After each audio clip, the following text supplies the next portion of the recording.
is Jimmy Clitheroe as the Clitheroe Kid, with Peter Sinclair, Patricia Burke, Danny Ross and Diana Day in... Stop the wedding! I want to get off.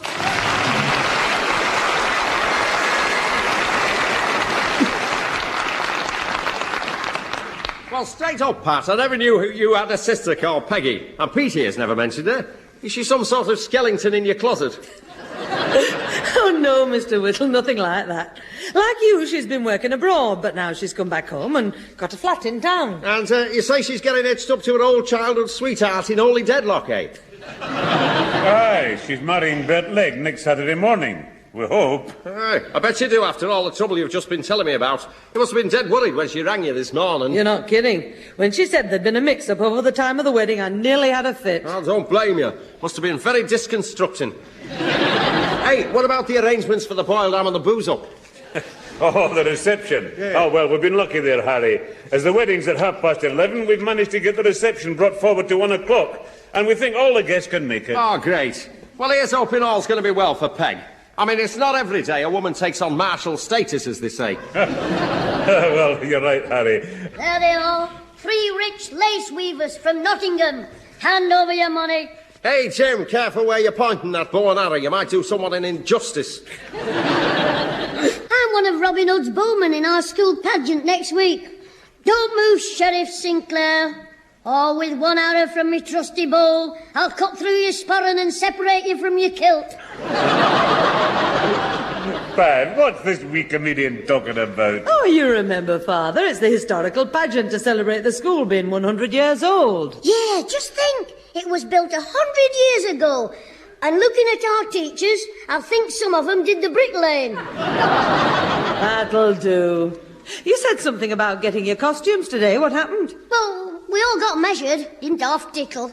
But some of the costumes haven't come yet. Hey, guess what? Ozzy's Walter Raleigh and Charlie Thompson's Francis Drake. You should see their costumes. Long woolly stockings and big baggy bloomers. Oh, don't be silly. That's what they call doublet and hose. Well, all I can say is the doublet and hose makes Raleigh and Drake look like Laurel and Hardy. Hey, Jim, wasn't it Walter Raleigh who stuck his topcoat in a puddle to stop the Queen getting her dogs wet? Yeah, that's right. And when Ozzy bends down to do it, I'll be standing behind him with my bow and arrow at the ready. I'll show him how to do the long jump. You'll do nothing of the kind, my lad. Aye, if I were Queen, I'd have you locked in the tower. Who is good Queen Bess, anyway? I think it's Spotty Barraclough. Well, I'm certain that in your bowman's club, Jim, you'll be a real picture of sartorical ignorance. Oh, I'm all right.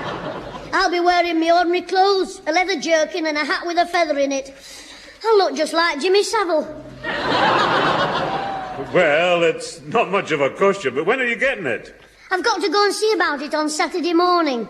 Oh, but Jimmy, that's the day of your auntie's wedding. It's been brought forward to 11:30. What? You mean Flagpole Peggy's getting spliced in the morning? Jimmy, now don't talk like that about your auntie. Well, she's tall and thin, Grandad. She's 6 foot high, Mr. Whittle. Get away, Jim. You're having me on. It's true. After the wedding on Saturday, anybody who wants to kiss the bride will have to bring their own stool. Look, we don't want to hear any more funny remarks about your auntie. No, ma'am. Hey, let's talk about her boyfriend, Bugs Bunny. I will have no funny remarks about Bert Legg either. Hey, Mum, I've just had a funny thought. Well, keep it to yourself, there's a love. Listen, when me auntie marries Bert Legg, she'll have to change her name, won't she? That's right. What about it? Well, instead of being called Peggy Sinclair, she'll be Mrs. Pegleg.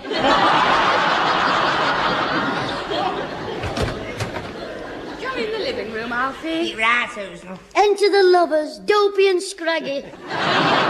Look, behave yourself. Hello, Susan, Alfie. Hello, Mother. Hello, Mother. Yeah, Mrs. Mother. Yeah, Clitheroe, I mean.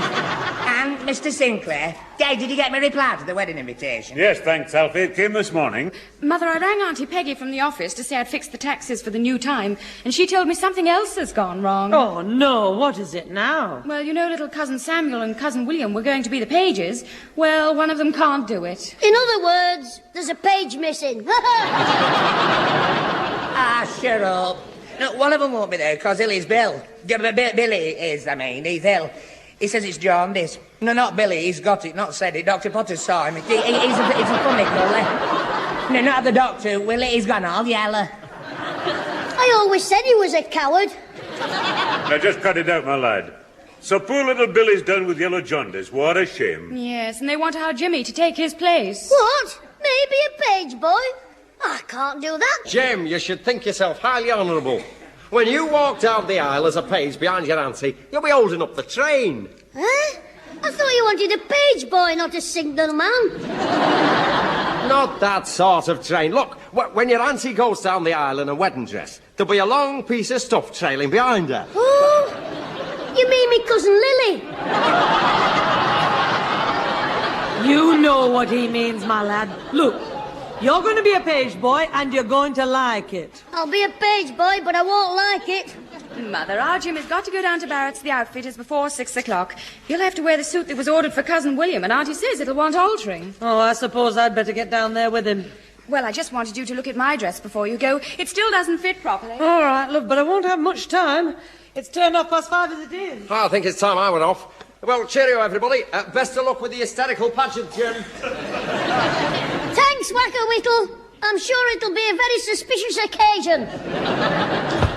Grandad, do I have to go to this blooming wedding? Couldn't I just read about it in the paper?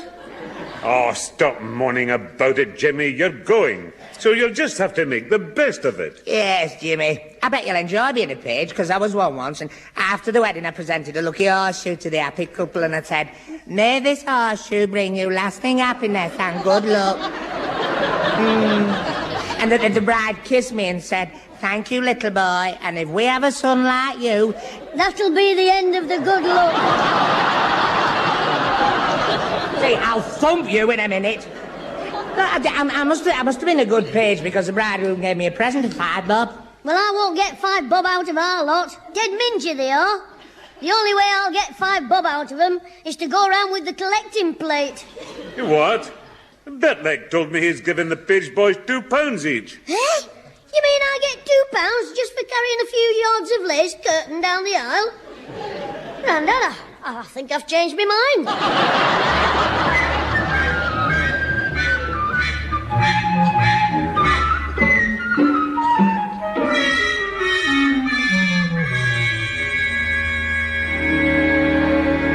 Look, the tailor said he'd attend to us as soon as he can, so just sit still and behave yourself. I am doing. Haven't done anything naughty. Hey, not much you haven't. You've shaken hands with the tailor's dummy and called him Ozzy. You've tried on a bowler hat and 3 flat caps, and then I caught you standing outside that cubicle where that man went in to try some trousers on. What were you up to? Well, I was just going to give him time to get his own trousers off and then shout fire. You little devil. Hey, going to shout fire? Yeah. It would have been funny if he'd come rushing out with no pants on. Especially if he'd been wearing long combs. Yeah. Hey, wouldn't he have looked? Just shut up and behave yourself. Right, Alfie. Alfie, What? do you wear long combs? No, I don't wear long combs. Well, I'm sure I once saw some on your clothesline. Ah, well, perhaps you did, but they weren't mine. Well, whose were they? Yeah, look, Nosy, if you want to know that, ask me ma'am. Why does she wear long combs? Yeah, no. She washes them for me, Dad. Look, stop talking about long combs. You've got long combs on your brain. I'm sorry to keep you waiting, sir. Oh, no, what was it you wanted? A pair of long combs. I beg your pardon. Oh, it's not me, it's Jimmy. Here, go on. Now, tell the gentleman what you want. A pair of short combs. Hello? We're having a little joke, are we, Sonny? You what? Now, come along, Sonny. It's nearly time to close the shop. So what is it we want, eh? Well, I don't know about you, but I want a new suit. Look, we are in no mood for childish humour. Will you explain, sir? Yeah, well, you see, we're Jimmy Clitheroe. Well, I'm not. I mean, my name's Alfie Hall, but you don't want to know either of us. Well, not as names. I mean, we've come to be measured for a bit of Willie Hardcastle's suit. Not both of us. I'm too old for a page. And anyway, they've got me down to be an usher. Is it an odd day? Pardon? Well, it's me bike outside, you see. I couldn't remember whether it's odd or even, and it affects which side you stop on. And you're only allowed half an hour per hour any road, so would you hurry up, please? Yes. There you are, mister. Don't we wish we knew what the flippin' heck we're talking about? Shut up. Do you want to get the man mixed up? Look, I'll start again, mister. Oh, no. Oh, no, you won't. I think we have remembered the suit in question. Here it is in this box. For Miss Sinclair's wedding, alterations to be ready Friday a.m. Before we get down to the question of alterations, perhaps we would first like to inspect the apparel. Oh, we'd be delighted. All one of us. Behave yourself. Here we are, Surrey, your clothes for the wedding. One pair of light blue satin knee breeches. Eh? One frilly silk blouse with lace collar. You what? One pair of white lisle stockings. And one pair of shoes with silver buckles. I'm getting out of here. Hey, Jimmy, come back. Where do you think you're going? Look, we thought we were getting ordinary clubber. We are not going to any wedding all dolled up like a dog's dinner. I don't know what you're grumbling about. I mean, after all, your cousin Sammy will be wearing exactly the same. Well, he's different. He's that daft, he'd look normal in a bikini and hobnail boots. Now, come along, please. We are waiting to get to work. Well, don't bother. We're going home. Ooh, Jimmy Clitheroe, I'm ashamed of us. You didn't make all this fuss when you heard about the present of the £2. Oh, no, I've forgotten that. If I don't show up in this lot, I've had the money.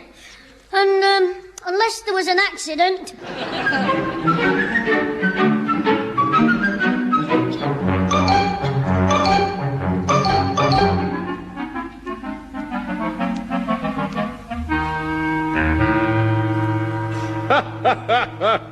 Well, there's one thing for certain, Jim. If you show up in church in that get-up, the organist will stop playing the wedding march and go straight into A Pretty Girl Is Like a Melody. He'd better not, or he'll get the bride's bouquet right in his organ loft. Well, you were right about your little pals. If they see you in that get-up, they'll laugh that much they'll have compulsions. Don't worry. They're not going to see me in this monkey suit. Now, where's that bottle of green ink? Now, Jim, don't tell me you're going to spoil your suit with that ink. All right, I won't tell you, but I am. Listen, the house is empty except for you, me, and Alfie Hall, and he's upstairs getting me a coat hanger for my suit. Now, when he comes down, I'll just happen to be standing behind this door, ink in one hand, monkey suit in the other, and when he opens the door, he'll jog me elbow, and hey presto, ink stains all down me petticoat. You think you'll be able to call that an accident and get away with it? Of course. I'll have a witness. You. Oh, hi, I never thought... Wait a minute, Jim. I refuse to be involved. You're not going to incinerate me. Shush. I can hear Alfie coming down the stairs, so I'd better get in position. Oh, hello, Alfie. What are you doing upstairs? Oh, heck, me mum's back. I've just been getting this coat hanger for Jimmy. He's in the living room here. Oh, good. I want a word with him. I'm sunk. Quick, Mr. Whittle, grab this bottle of ink. But what can I do with it? Oh, anything. Drink it.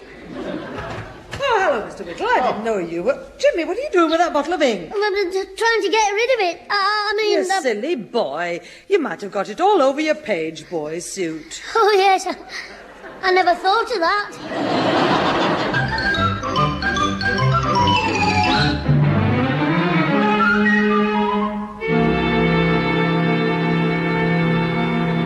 Stop worrying, Jim.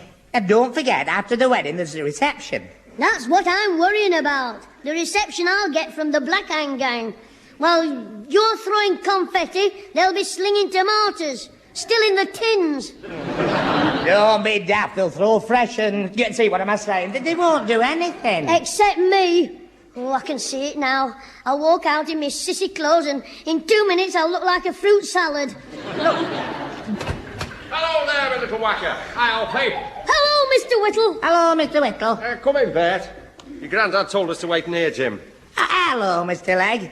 Jimmy, this is Mr. Legg, the bridegroom. The man who's invited you to the church tomorrow to be ate with tomatoes. To be a fruit salad, a boot, a page.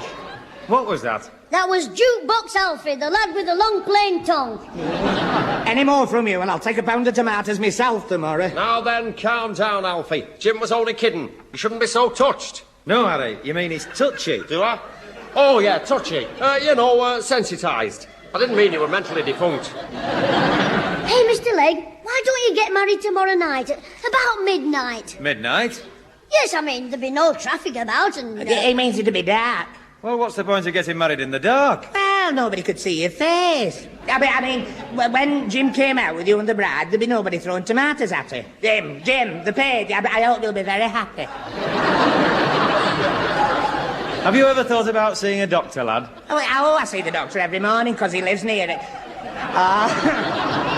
You mean go to see him? Well, not for me to see him to see me. Of course, I see him as well, but I don't look at him. Well, I do, but, not to examine him. He examines me once a year, every August, and tells me whether I'm fit. Not last year, though. No, he didn't tell me whether I was fit because I couldn't go last August. Were you on holiday? No, I were in hospital. Oh, I give up. That's what the doctor did. Oh, how are you, Harry? And how's the blushing bridegroom? Hi, Pete. Hello, Peter. Well, I'm badly in need of a drink. After 5 minutes with Alpha here, my head's spinning. Well, a drop of the medicine at the Rose and Crown might make you feel a wee bit better. Mr. Legg, if you're going out tonight, you won't feel very good in the morning. Why don't you have a good rest and get married on Monday, when the kids are at school? I mean, I could have the morning off. Oh, Jimmy, it's all fixed. We've got to fly to Jersey tomorrow night on our honeymoon. Well, why not get married when you come back? Oh, you can't do that, Jim. Why not? Well, because if you're not married, you can't... having a honeymoon means it's to be immortal. Look, we must go, Jimmy, but in case things get a bit chaotic tomorrow, I better give you your present now. Here you are. Oh, thanks, Mr. Legg. I put that £2 away somewhere safe, Jimmy. Now, come on, lads, or Bert will be married before he has his bachelor party. OK, Peter, lead on Macduff. Pull out the stopper. Let's sound on the path. His duties at the church. Don't leave her in the left. Hey, well, Jimmy, you got your money all right? Yep, hardly seems worth going now, does it? Jimmy, you've got to go. Of course. I wouldn't stay away, unless I was ill. And I'm not ill. Oh, not really ill. Nothing to worry about, I mean. It'll probably go off by the morning, maybe. If I'm lucky. Alfie, I think I've got a touch of distemper coming on.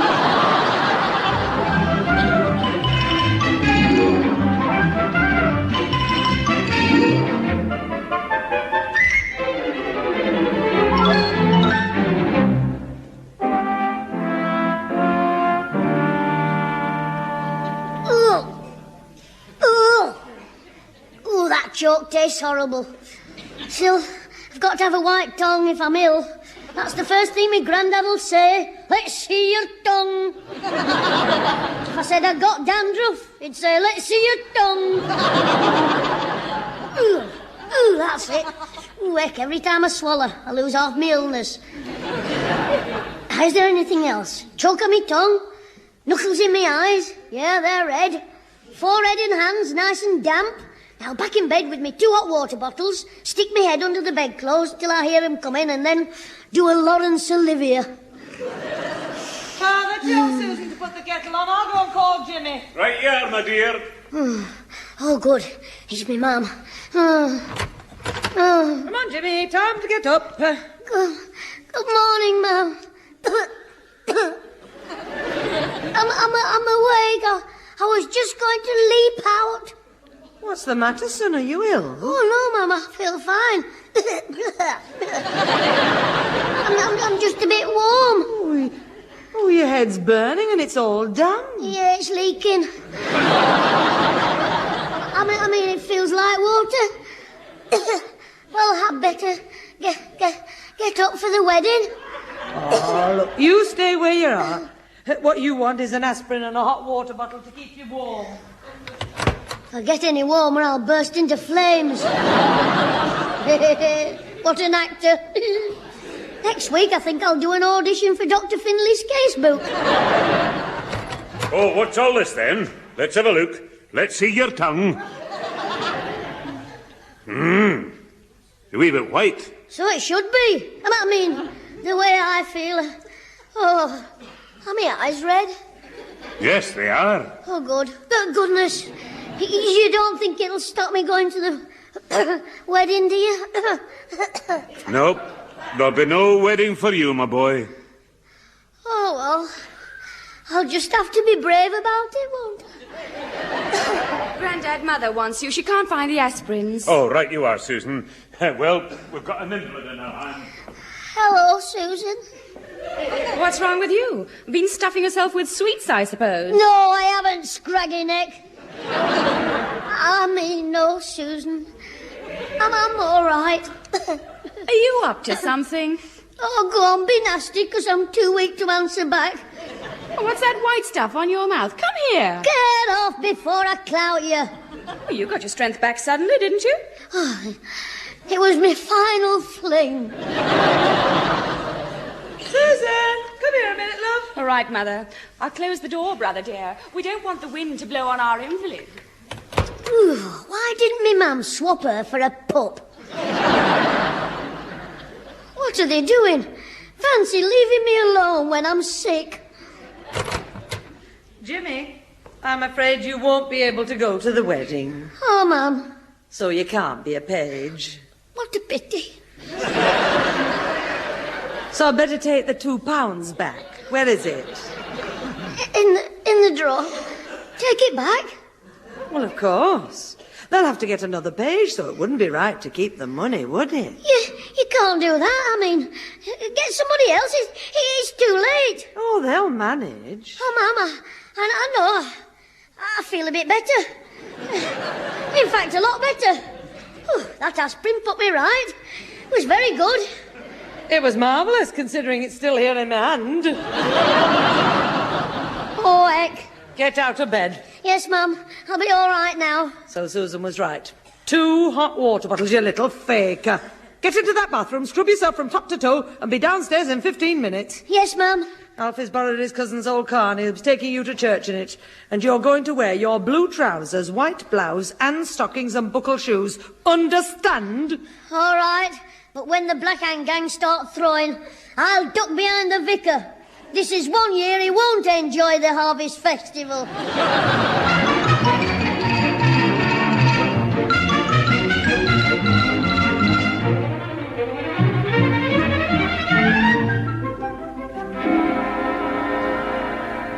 Come on, Father.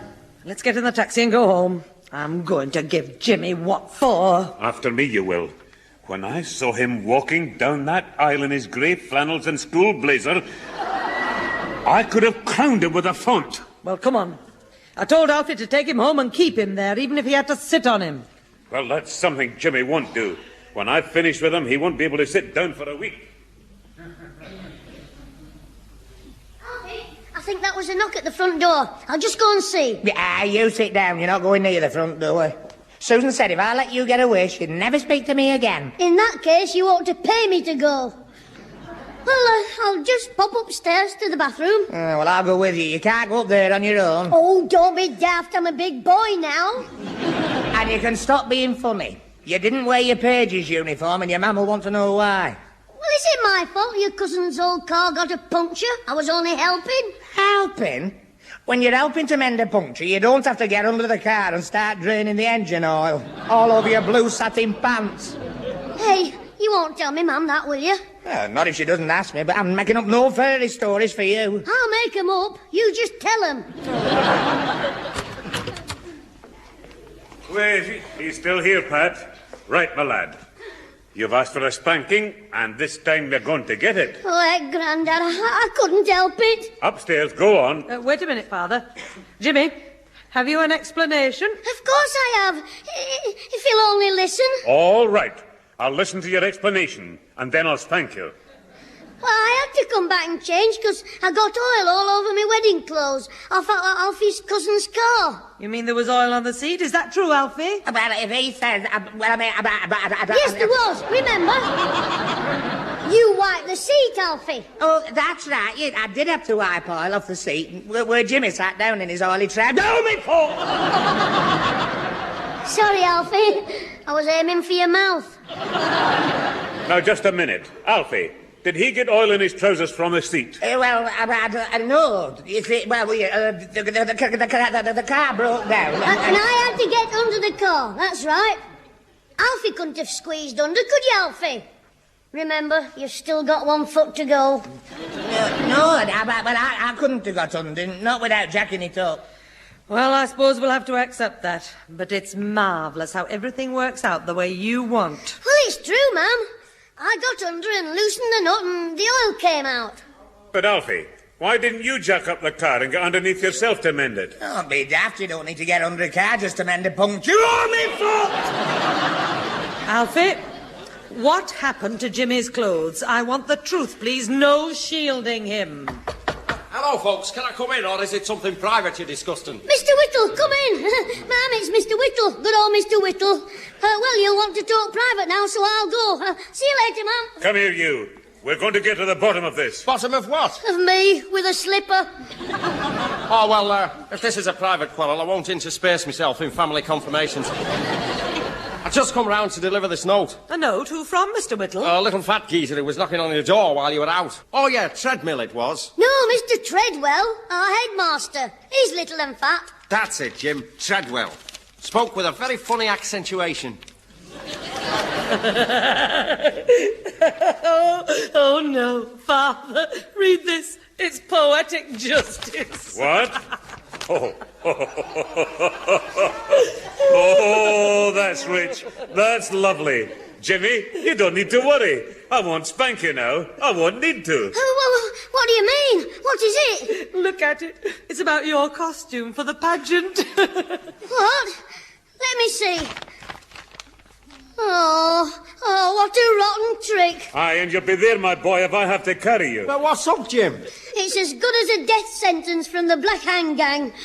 They'll throw the fruit stall at me. What are you on about? Me costume for the pageant. Mr. Treadwell says I'm not a bowman. I'm blooming good Queen Bess.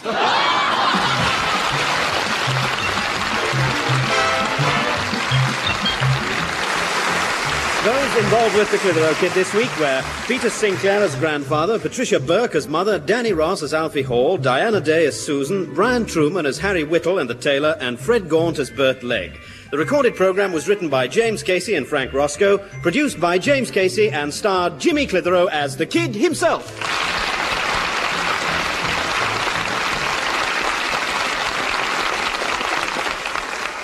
Oh, what a time I had at the pageant. I was in front of Ozzy and Charlie, and all the way they kept calling me Good Queen Bessie Braddock and shouting, "Go on, girlie, do the rumba and let's see your bustle wobble." Still, I got me own back when Ozzy put the cloak on the ground and said, "Come on, Lizzie, step on it." I did, right on his hand. Ta-ra!